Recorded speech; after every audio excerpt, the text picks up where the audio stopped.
Okay, hi everyone. It's me, Trisha. I am back. I know it's been a little bit of time since I was here last.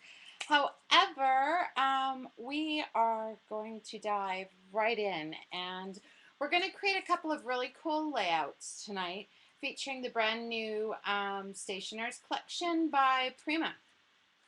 Before I get started with that, I thought I'd kind of show you what I've been up to because I know you guys have been wondering what we're doing as far as class-wise, especially for those of you down under in Australia.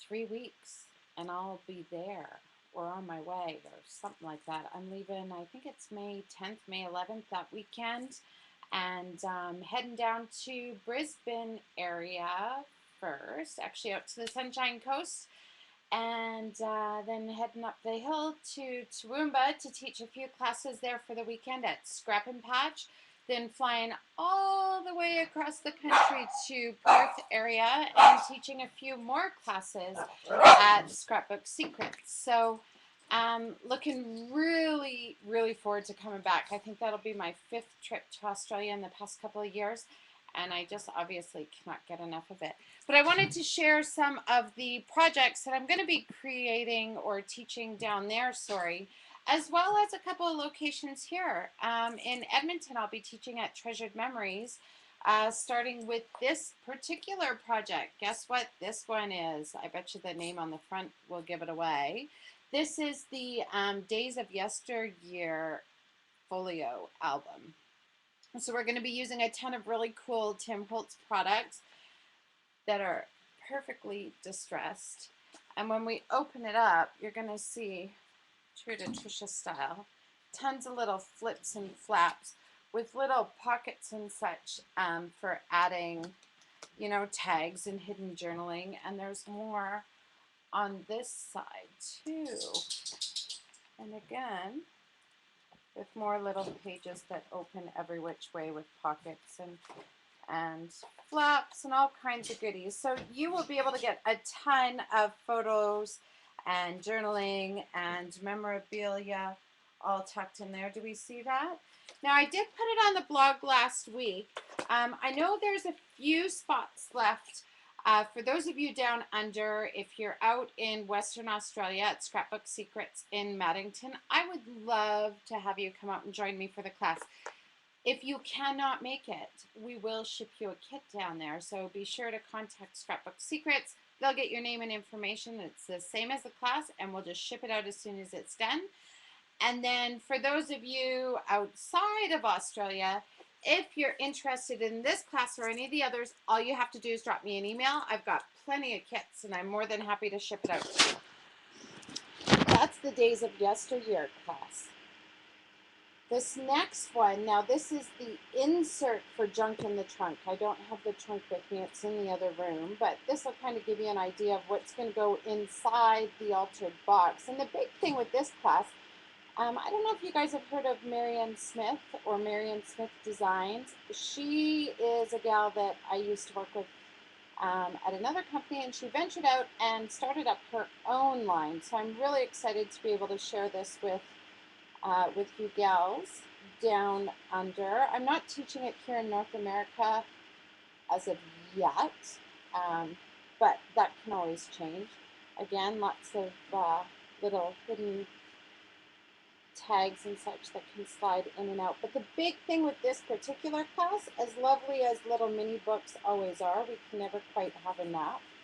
See, lots of pretty pages in there.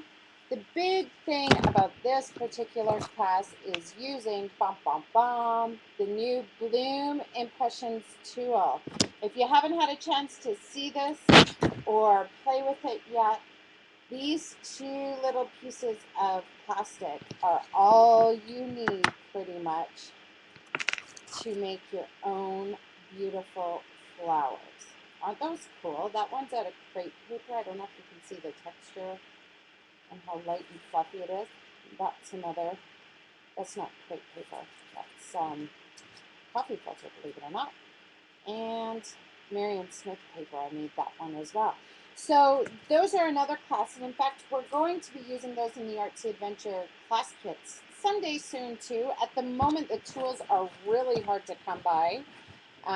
They sold out lickety split. So of course I can't work them into a kit until we're able to get our hands on some more. But definitely stay tuned for those.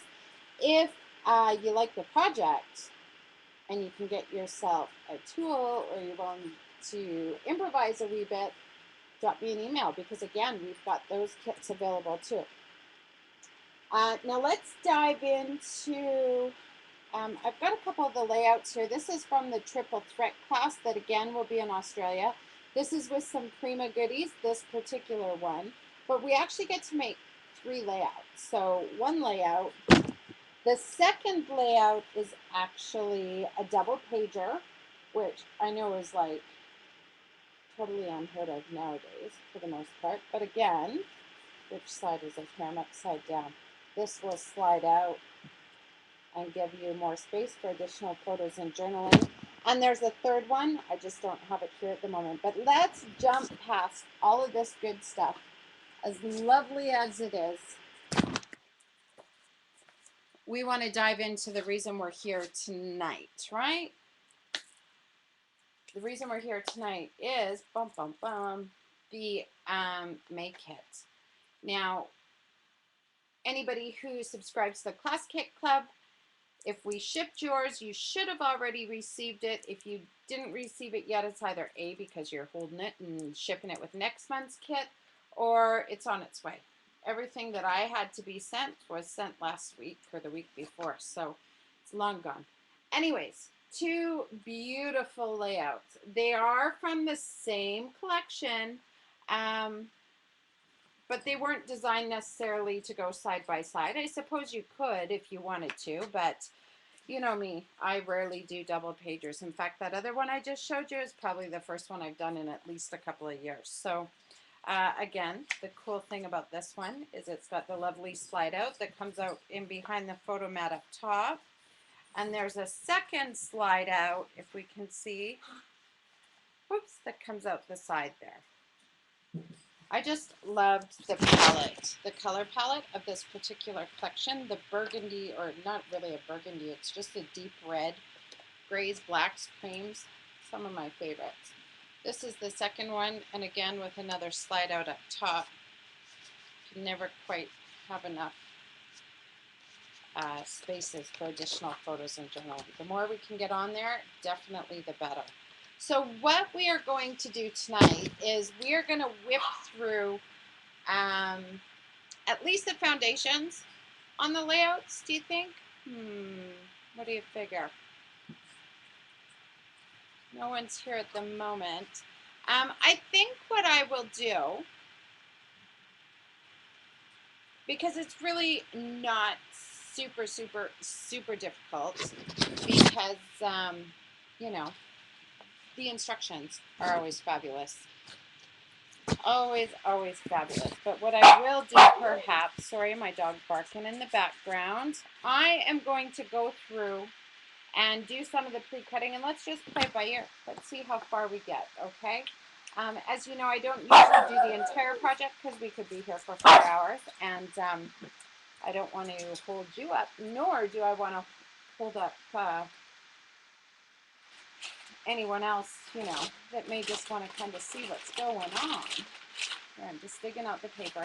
All the kits came, and let me show you what was in this particular kit. There were several pieces of paper. 1, 2, 3, I think 6. I think 6 were in this collection, or you got 6 from the collection anyways.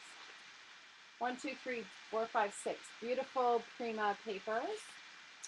What else was in this bag? Oh yes, the chipboard pack. And a beautiful package of flowers. Some flair, and what's really cool about the flair here is you also get a stamp. This is an acrylic stamp that's included in your kit. A package of the Stationer's Desk paper clips. And then there's a little baggie in your kit, and it has ribbon, it has the wooden laser cut shapes. as well as numerous tags that are included in there as well. So you can set that aside. You don't want to lose that. And you can also set aside all of the embellishments. We're going to get to work and do a whole bunch of cutting. Now, I may not be doing this in the same order that your instructions are written in. I'm just going off of my little set of notes here. Now, in the instructions, you'll notice everything usually has a pile assigned to each particular piece of paper you are going to cut. So you want to make sure that as you're cutting them, you're putting the piece into the corresponding pile. So when it comes time to assemble each layout, you've got the right group of paper. Otherwise, it could be absolute chaos trying to grab each piece and figure out which goes where. So first paper, let's start with what's at the top of the pile. This is Captured Drama.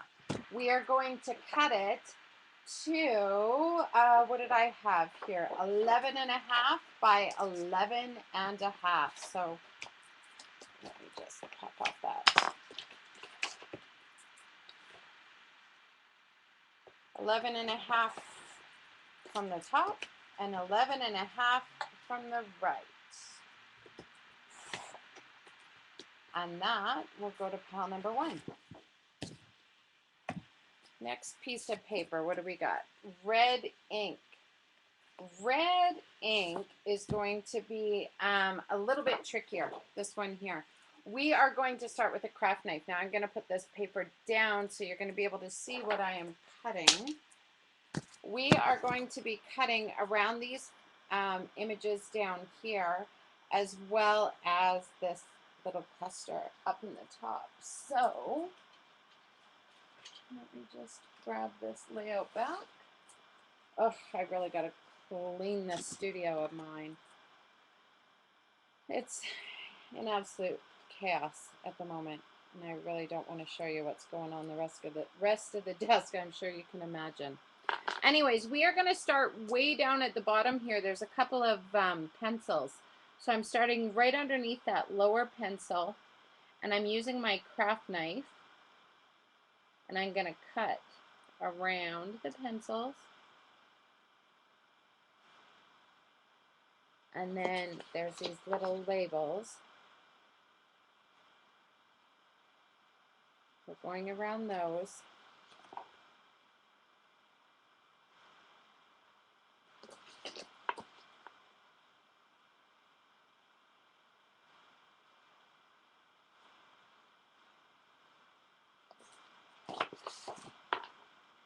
The box that I have my camera standing on is getting in the way a bit of how I move my paper to do my fussy cutting. I think I need a new blade in here.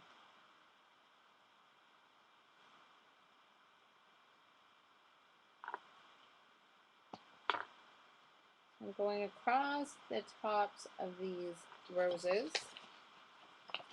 And I'm going to stop when I get to about 1/4 of an inch from that edge at the top of the rose.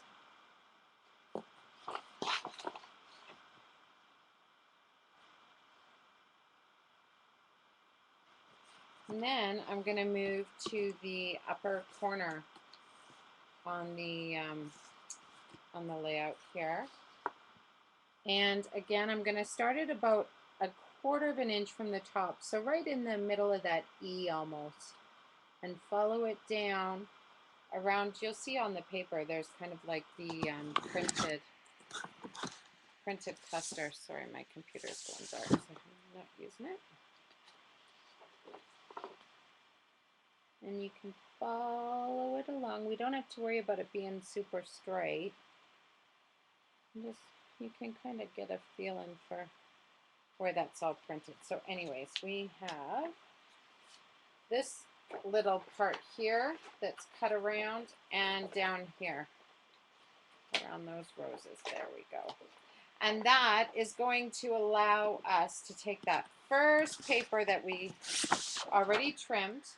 Oh wait, before we do that, this is where we are cheating a wee bit, because I wanted to use the rest of that paper for other parts of the project.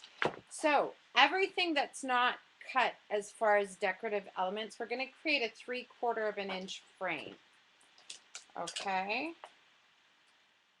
So what that means, I'm going to start my cut 3/4 of an inch from the edge of the paper. And I'm going to stop it once I get to wherever my fussy cut was.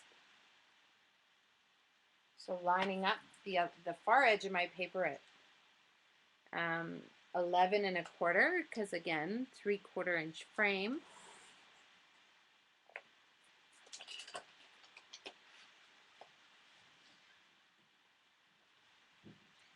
Now this one, again, just make sure you're watching where your blade's starting and ending its cut.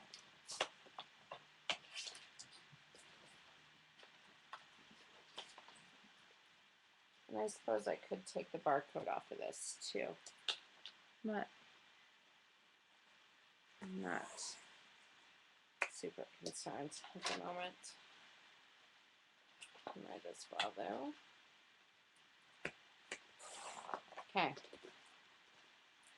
So now that I've made that 3/4 of an inch cut all the way, oh, my blade is really dead.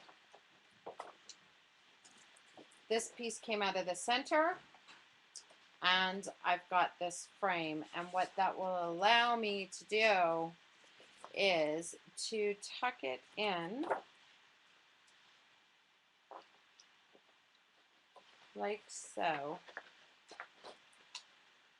And by having your cut starting and ending about 1/4 of an inch from the outer edge of your background piece, the piece that you just created a frame with, that is going to allow that paper to slide in there perfectly. Now, once you've got it slid in there, you want to make sure that once it's straight, you go ahead and secure it down. Now, there's a couple of different ways you can do that. I just simply make sure that I've got it flat and that everything is straight, because there's nothing worse than having it line up all crooked. Okay. And once I know that it's straight, I'm just going to put a wee bit of adhesive down. Oops, it moved on me.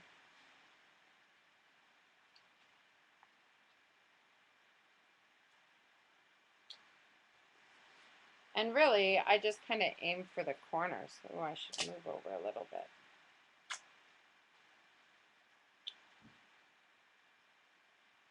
There we go. And a wee bit down here. And then if you really wanted to be good about it, you could go ahead and take some Scotch tape and just add some Scotch tape around those seams on the back just to hold it good and flat. I'm not going to bother with that tonight. That is our background for layout number 1. Now, before I put that spare piece of paper away, this is where we are going to get a little bit creative here. I am needing to turn it. Now, this is the top corner here. I should turn it. So this was the top corner. That was the bottom where that flower cluster was.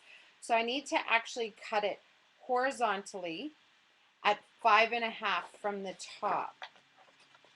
That will be my first cut. And I'm going to cut it all the way through. It's going to be 5 1/2 tall by 7 inches wide. Now, if I stayed close to that one little ticket, I mean, it's just a millimeter off, which nobody will notice, so I'll just straighten that out there. This is also going to be for pile number 1.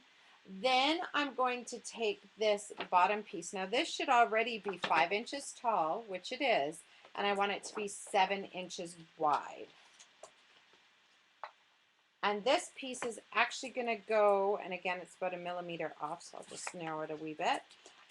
This is going to go into pile number 2, okay? So I'm just setting that aside. And then these little bits here, those are scraps. Okay, number 2 I'll slide underneath so I don't lose it. Okay, so we'll set that one aside. Our next sheet of paper is bum, bum, bum. Next sheet of paper, let's pull out Roses Are Red. Now, this is Roses Are Red, and it is going to be 8 inches tall by 10 inches wide. 8 by 10, and this is actually going to go into pile number 2. Okay, so we'll set that aside. See how much easier it is when you just do the pre-cutting. This piece here that is left over, we actually need to punch one long edge. So I might as well do that now. I really love my Martha Stewart punch here. I tend to use it on everything. But it doesn't matter which pattern you use. Obviously, this is a somewhat feminine paper, so the doily edge here works well.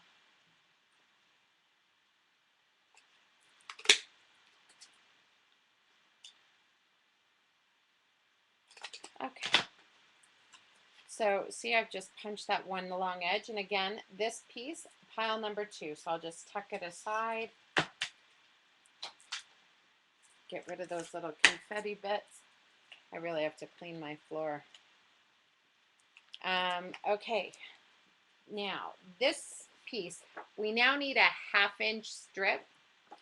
It is still got the barcode on, so I'm going to add that on. So we've got a 1/2 inch strip here, and it's going to be 10 inches wide. Easy enough to do, right? And that, is that pile 1 or pile 2? I think that's pile 2. If we end up needing it back in pile 1, I know where to find it. I'm going to put that one in pile 2 for now. So this is our scrap. We don't need that. You've got lots of lovely scraps left over in case you want to do anything else with them. We've certainly got options. Now, what's this one here? Fine print. That's this beautiful paper, and on the background there's, or on the back side, sorry, there's this here.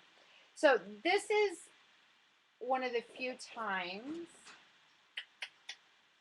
actually let's just go like this. We are going to trim off the barcode just to make it easy.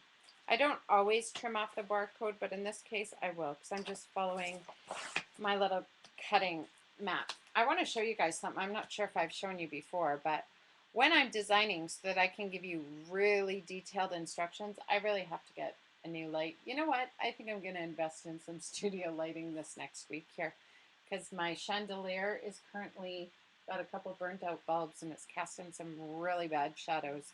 But anyways, when I'm designing, I always keep a little sketchbook beside me, and I write down exactly how I've cut the paper and what dimensions and what piles things go into, especially if there's a project with, you know, mini albums with 8 pages. You should see my notes on that one. But it really does help to keep me organized, and I suggest, you know, if you're designing and you're doing something that you want to recreate later, try it. It works really, really well. I'm not having to guess exactly how I cut my paper to make it work, right? So anyways, this fine print paper, I've just cut off the bottom off the barcode, and now I'm going to cut it so that it's 5 3/4 of an inch from the bottom and 7 3/4 of an inch from the left. So I'm going to put 7, or the left edge, sorry, at 7 3/4. Then I'm going to take that piece and I'm going to create a 3/4 inch frame. So I'm knocking off 3/4 of an inch on all 4 sides, right?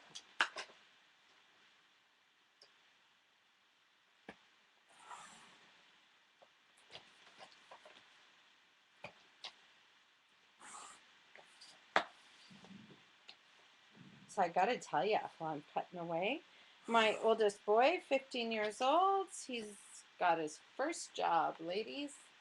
Yes, he does. And you know what? He's a little skater boy. So he lives and breathes for scrapbooking.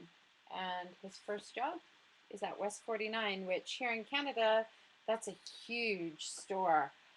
devoted to skateboarding, and it's a franchise across the country, or not a franchise, it's a chain store. But the cool thing is he works at the one store in West Edmonton Mall, which is, you know, one of the world's largest shopping centers. It has an actual skate park in it, so he is definitely in his glory. Anyway, so we've got that 3/4 of an inch frame. That is going to go into pile number 1. Then you're going to take the piece that is left over, and it needs to be cut to 4.5 by 4.5. So it's already, or sorry, 4.25 by 4.25. There we go. So that will also go into pile number 1. This top piece that was left over, it is currently 6.25 inches tall. It needs to be 5.5 inches wide from the left. So the part that has that rose, we want to include that. So 5.5 wide, 6.25 tall. That piece will go into pile number 2. Then the last piece we're going to take, it's already 6.5 inches wide, I think. Yes. 6.5 wide, we want it to be 4.5 tall. And then with that 4.5 by 6.5, we're going to create a 1/2 inch frame. You'll be a pro at them by the time we get through these. Do you know where these little magnets are? What little magnet? Little magnets in the basement. My basic gray ones, the really sticky magnets. Correct. Yeah. Yeah, you guys have that? My husband and kid found my basic gray magnets. And if you guys have ever worked with those basic gray magnets, you know they are the bomb. Yeah, I haven't seen them in years because they're in the basement. And they use them for, you know, I don't know what, but all kinds of crazy stuff. Anyways, oops. Got one little corner sticking. I really should find a new blade for this bad boy. There we go. We've got our 1/2 inch frame. That 1/2 inch frame is actually going to be tucked aside to pile number 2. Oopsie. Go in there, little 1/2 inch strip. There we be. We can get that into our scrap pile. Our next sheet of paper would be, the name of this one is Stamps and Stripes. Stamps and Stripes, we are going to cut it to 6 inches from the top. And then 4 by 6, and then a 6 by 8. And I really don't think it matters which way. These are both going to be for pile number 1. So we have a 4 by 6 and a 6 by 8. These are both pile number 1. Then we're going to take this bottom piece and cut it to 5.25 tall by 7.25 wide. So we'll go 7.25 first by 5.25 tall. Then we're going to get a little more intricate here, folks, and create a 1/4 inch frame. So it's the same thing. We've created a 3/4, a 1/2 inch, and now a 1/4.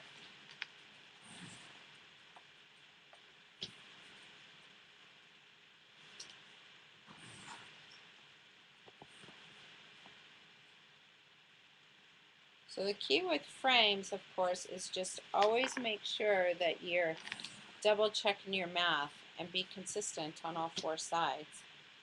Check your measurements. I'm lining up the edge of my paper a 1/4 inch smaller because I'm making a 1/4 inch frame. So I know that that extra 1/4 inch is over on the other side of the cut line. Measure twice, cut once. Make sure you have a sharp blade or else it becomes naturally distressed. And now we have a 1/4 inch frame. Voila. That one will go to pile number 2, or sorry, pile number 1 for the frame. Then we are going to take the piece that was left over. It's already 4.75 tall. We are going to make it into a square. So cut it 4.75 in the other direction. This little piece here can go into the trash pile. The 4 3/4, 4 3/4 can also go into pile number 1. And I think we only have one piece left. Yes, this should be Red Romance, which it is. We're going to break out the craft knife again on this one.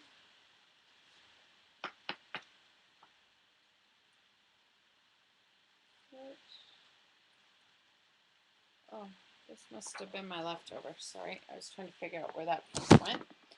Okay, so this particular paper, now we've got the roses all down that left edge there. So that being said, let me just double check. Yeah. So what we're going to do, we're going to start our cut right at the top of that little rosebud there and work our way all the way down. Now, there is a little pair of scissors on here, so my recommendation is up to you, but you can cut out the centers of those scissors, and if you want to do that, you have to do it before you cut around the outside. And that's the trick with a lot of fussy cutting. If you're doing fussy cutting like that, cut out the middles for intricate little things first. And make sure you have a really sharp blade. I think somebody was using my blade here for putting skateboard. And I don't know if I have.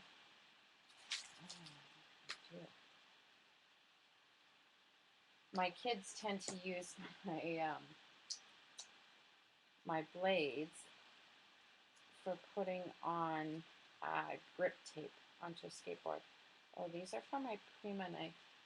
I don't know where my Prima one went. I don't think it matters any. Wow, I don't know if they could have.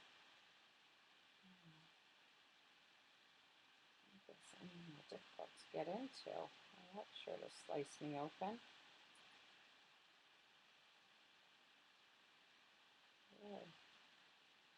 Really?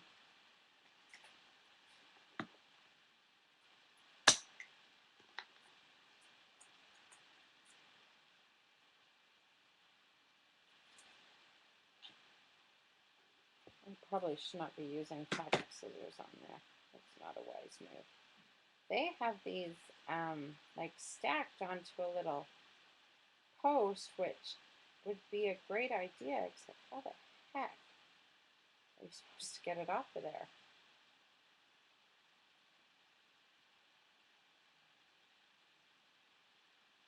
Seriously, I don't know that they're coming off. But serious injury. Ah, got it. That was scary. I thought for sure I'd be taking my finger off.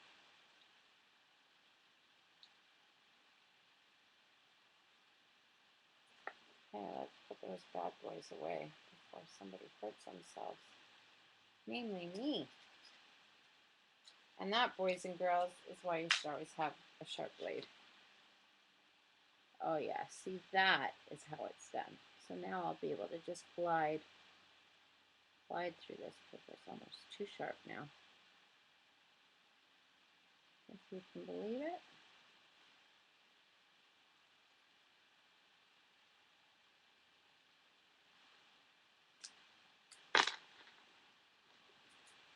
Okay, so starting at the top of the rosebud, work your way around. If you guys like these projects, be sure to drop me an email. I think I have 3 kits left. So if you or perhaps one of your friends are interested, more than happy to ship it out to you. If you're thinking about a subscription to the Artsy Adventure Class Cake Club,